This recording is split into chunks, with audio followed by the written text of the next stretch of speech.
बिस्मिल्लाहिर्रहमानिर्रहीम। इस दुनिया का दिल है तो दिल है पाकिस्तान, और इस दुनिया की रूह तो रूह भी पाकिस्तान।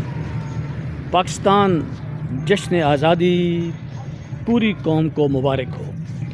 आज हमारे बड़े प्यारे बच्चे जश्न आज़ादी मनाने का एक एहतमाम कर रहे हैं, तो तशरीफ़ लाते हैं आपके सामने। ये बहुत प्यारे बच्चे अपनी जश्न आज़ादी मनाने के लिए पाकिस्तान जिंदाबाद का नारा लगाते हुए आ जाएं।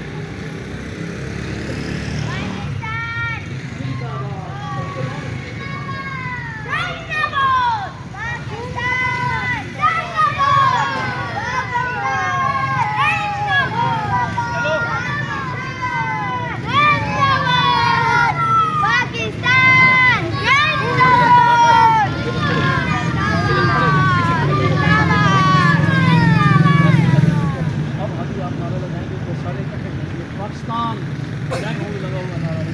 पाकिस्तान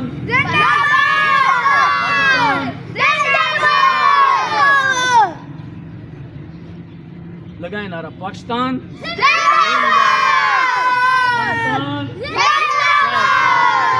देखिए जी, आज ये बहुत प्यारे बच्चे हमारे जश्न आज़ादी मना रहे हैं और अपने वतन के साथ मोहब्बत एन ईमान है। और वतन की मोहब्बत सबसे खूबसूरत और पाकीज़ा जज्बे बच्चों के अंदर होते हैं, और ये आम जो फैमिलियों के बच्चे हैं, इन बच्चों के अंदर पाकिस्तान की जश्न आज़ादी मनाने के जज्बे सबसे ज़्यादा हैं। देखें हमारे प्यारे बच्चे, ये बहुत सारे बच्चे हैं पीछे, लेकिन वो अंदर पढ़ रहे हैं। ये निकले हैं बाहर अपने वतन की आज़ादी का नारा लगाने के लिए। लगाएं बेटा नारा पाकिस्तान। शाबाश शाबाश शाबाश।